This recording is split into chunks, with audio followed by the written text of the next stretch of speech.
ჯანდაცვის სამინისტრო მაღალმთიან რეგიონებში არსებული საავადმყოფოების საკუთარ ბალანსზე გადმოტანას გეგმავს. კერძო კომპანიებთან მოლაპარაკება უკვე დასასრულს უახლოვდება. ამ ეტაპზე ბიუჯეტში დაახლოებით 2 მილიონი ლარია მობილიზებული. თავის დროზე სადაზღვევო კომპანიებს საავადმყოფოების აშენება და მათი რეაბილიტაცია წინა ხელისუფლებამ დააკისრა. როგორ მიმდინარეობს ჯანდაცვითი პროექტების განხორციელება და რა იგეგმება მომავალში? ყველა მხარის შეფასება და პოზიცია ნახეთ თიკა ანდგულაძის რეპორტაჟში.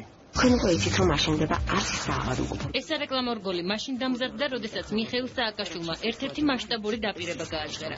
ყოველთვის ხელმისაწვდომი იქნება, როგორც ევროპაში. 100 საავადმყოფო ვერ აშენდა. ამის ნაცვლად 2010 წელს ხელისუფლებამ ახალი სახელწოდების პროექტი წარადგინა და მას ჯანდაცვის სფეროში ჰოსპიტალური სექტორის განვითარების გენერალური გეგმა უწოდა.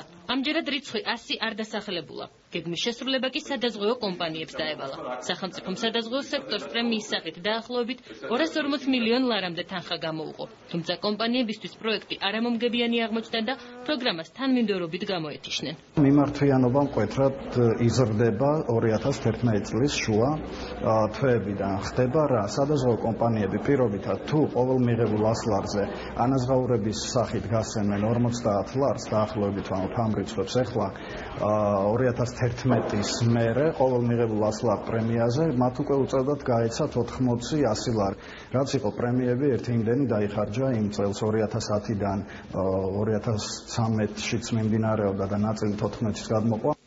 სახელმწიფოსგან სადაზღვევოებზე გადაცემულ პასუხისმგებლობას გაუმართლებლად მიიჩნევს ახალი ხელისუფლება. ჯანდაცვის სამინისტრო წინა ხელისუფლების მიერ კერძო სექტორისთვის ჩაბარებული საავადმყოფოების საკუთარ ბალანსზე გადმოტანას გეგმავს. საუბარია მაღალმთიან რეგიონებში არსებულ სამედიცინო დაწესებულებებზე. რამდენად სარისკოა მსგავსი სტრატეგია სახელმწიფო ბიუჯეტისთვის, მაშინ როდესაც კერძო სექტორი აცხადებს, რომ ამ რეგიონებში ეს ბიზნესიც სამგებიანია. მაღალმთიანი რაიონების მოსახლეობას სჭირდებათ სრული და კვალიფიციური ხარისხიანი სამედიცინო სერვისების მიწოდება.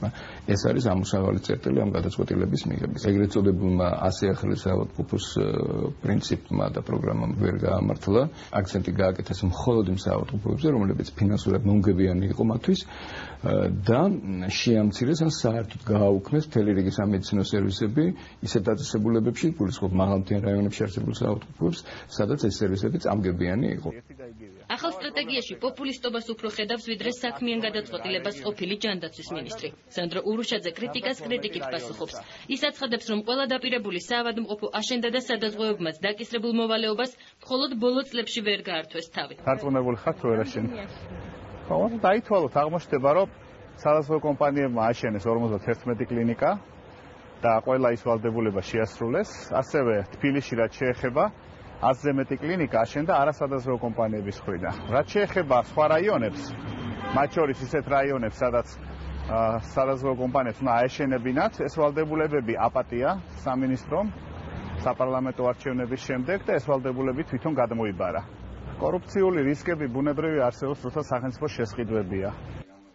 ბიზნეს კონტაქტ ჯანდაცვის სამინისტრომ იმ რეგიონების ჩამონათვალი მიაწოდა, სადაც წინა ხელისუფლებამ ებრაული კომპანია ადიდისთვის საავადმყოფოების აშენება დაავალა და გეგმა არ შესრულდა.